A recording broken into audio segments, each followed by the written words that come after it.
Good evening, gospel burp revolutionaries around the world. Happens just at the wrong time, right?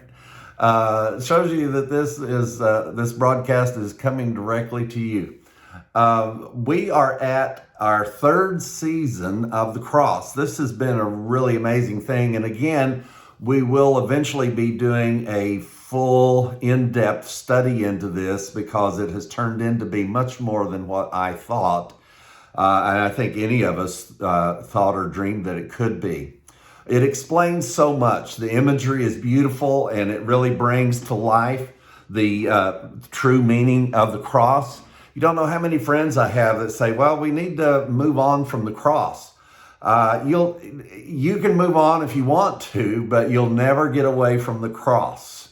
I'm going to show you why by the end of this teaching. So we want to get into it pretty quickly because we have a lot of material to cover. We've covered the first season of the cross, which is before the foundation of the world. What powerful things that we found, that the cross was the thing before there was let there be light. Then we went into the second season of the cross and we saw how that everything was being prepared for the cross. That even the way God created Adam was in preparation for the cross to finish the work. That's what Jesus said. He came to finish the Father's work. He didn't come to only correct what happened with man, but you see, mankind failed so that the cross could prevail. Let me say that again. Mankind failed, Adam failed so that the cross could prevail, because it's all about the cross. I just hear our friends just going crazy at the statement. Probably not, because they're not listening to me.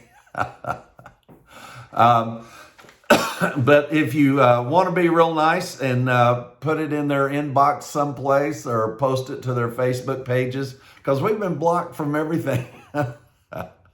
But we never blocked them at all. They don't show up on our Facebook because they have left, not because we have blocked. This third station of the cross, or third season of the cross, is the cross itself. It is that day that was spoken of, the day of the Lord. This is another season of the cross. So during the conference that we just did, you learned as much about what happened in the third season of the cross as any human beings on earth know about it. And yet there is still, and always has been, such distressing confusion about that.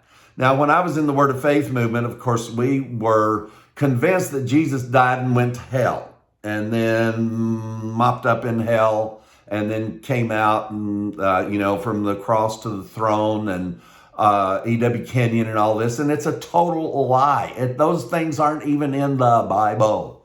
For those of you that still have some respect for the Bible, or for the scriptures especially, because our mystic friends aforementioned, they have no respect for the scriptures whatsoever. They have none.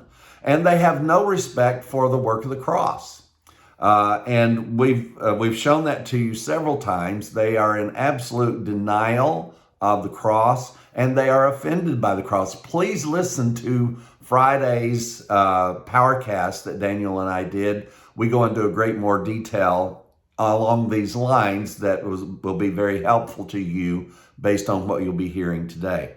So we went through the JDS and the JDDS. Both were wrong. I saw valid points on both sides and never made a decision, because I knew that I saw validity on both sides of that. So I waited 20 years. I've got the patience of Job when it comes to learning. I can wait as long. This may be one of the longest, if not the longest one I've waited for and withheld an opinion on the JDS, Jesus died spiritually or Jesus didn't die spiritually, until I was able to see that both sides had a point, but both sides were wrong. So we're going to show you what actually happened. Well, I don't have to show you. The scriptures tell you what happened exactly. So we are in the third season of the cross, and we want to start out in Matthew chapter 27. And we're going to look at verse 46. And we're going to go from down from verse 46 through verse 50. And about the ninth hour, Jesus cried with a loud voice and said out loud, and then he said it in Aramaic, and then he said, the translation of that is to say, my God, why hast thou forsaken me? Now, this is something that the mystics cringe at. I don't know why you have to cringe at truth. I mean, if it's truth or it's not truth. But it says that's what Jesus said. And some of them that stood there, when they heard that, said, this man calls for Elias. And straightway one of them ran and took a sponge and filled it with vinegar and put it on a reed and gave him to drink. The rest said, let us see whether Elias will come and save him. Jesus, when he had cried again with a loud voice, yielded up the ghost. Now, this is the account. This is not JDS, it's not JDDS, it's Jesus gave up the ghost. Again, which we're going to go into much more detail with you on this Friday's broadcast. Now, we always like to go back to the scriptures to see what the scriptures exactly had to say about this. And believe it or not, the scriptures foretold this moment in a very powerful way. Now, remember, we're talking about what happened during the cross. What happened when Jesus went to the cross that day? All the way through. We're not going to be able to visit every detail about it, but we're going to give you the main thing that happened. And in verse 9 of chapter 53, and he made his grave with the wicked and with the rich in his death, because he had done no violence, neither was there deceit in his mouth. Yet it pleased the Lord to bruise him. He hath put him to grief. When thou shalt make his soul an offering for sin, he shall prolong his seed, he shall prolong his days, and the pleasure of the Lord shall prosper in his hand. He shall see the travail of his soul, and shall be satisfied. By his knowledge shall my righteous servant justify many. That word many has been explained by Paul to mean all. For he shall bear their iniquities. Therefore will I divide him a portion with the great, and he shall divide a spoil with the strong, because he hath poured out his soul unto death. And he was numbered with the transgressors, and he bare the sin of many and made intercession for transgression. So Jesus poured out his soul unto death. You see, a lot of people say, well, I just can't believe in a God that would kill his own son. You've got to understand that this was agreed upon as to how this would be done and why it had to be done this way. Because life is made up of life and death and suffering, right? So if God is going to make himself one with the human race, doesn't it even make sense that it would be done through this process that was already established by God himself in the first creation? Now, in the second or the last creation, we have God completing the first creation. And again, there are those that are badly mistaken in thinking that the first creation was completed. Then why is Jesus saying, I came to finish the Father's work? What work did the Father not finish? It's very clear that the work that wasn't finished was Adam himself and the new heaven and the new earth and all of this coming together as one.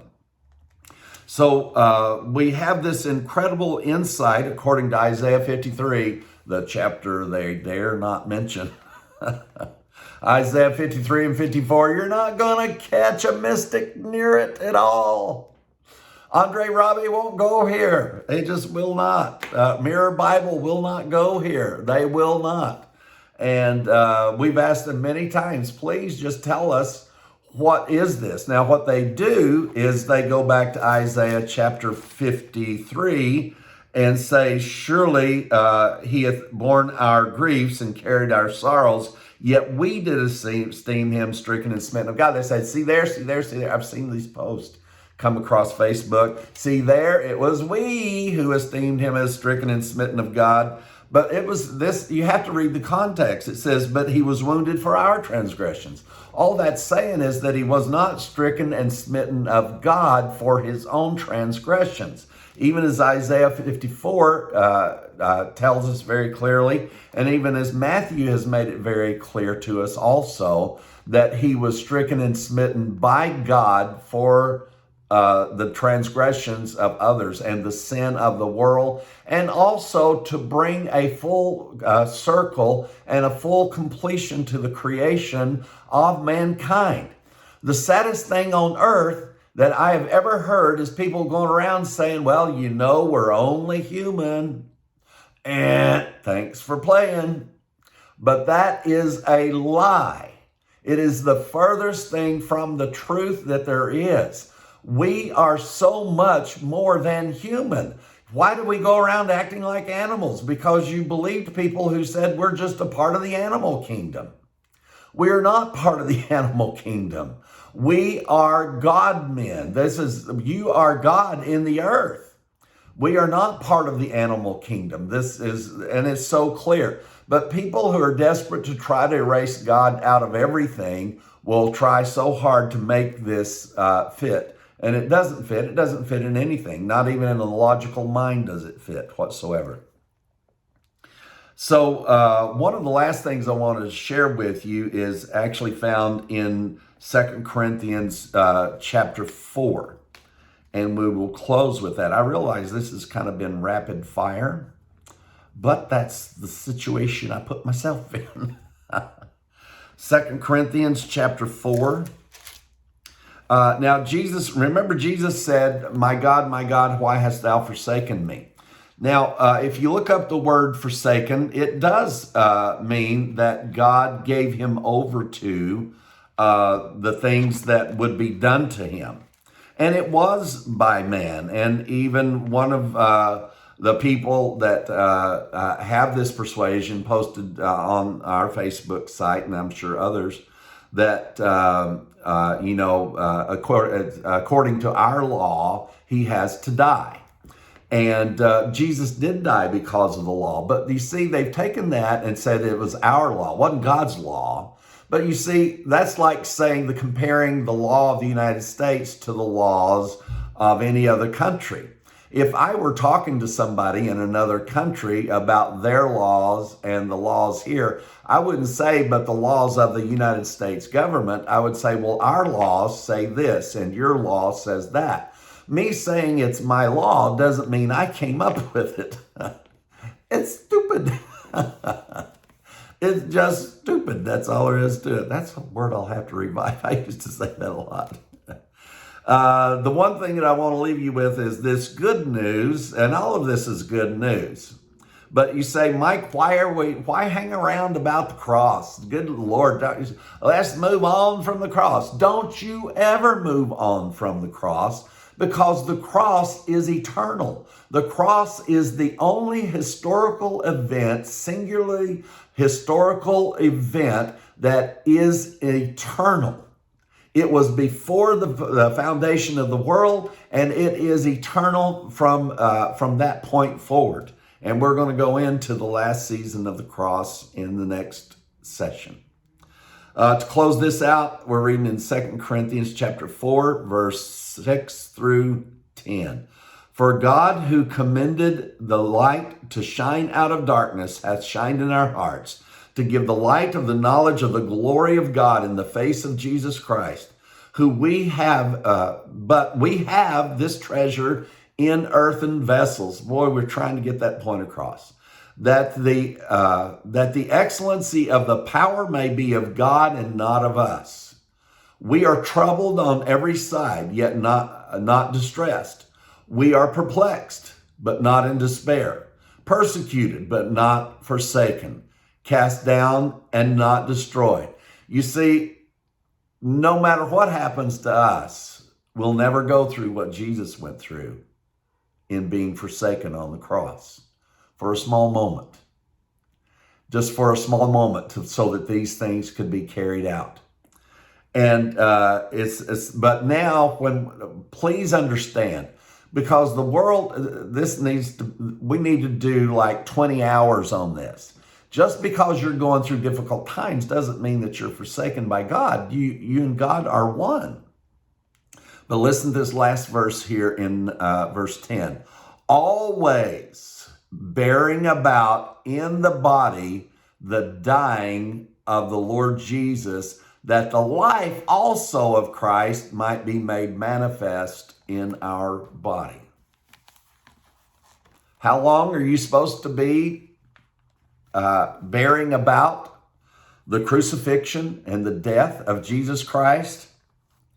Always. Always. Why? Because the cross is always. And what happens when you always have this powerful perspective? It says that it's so that the very life of Christ can be made manifest in you. Good news. Stay tuned for next week. We'll be here again, and we're going to change seasons. I don't think we're ever changing seasons here in Clarksville. It's cold again today, at least to me.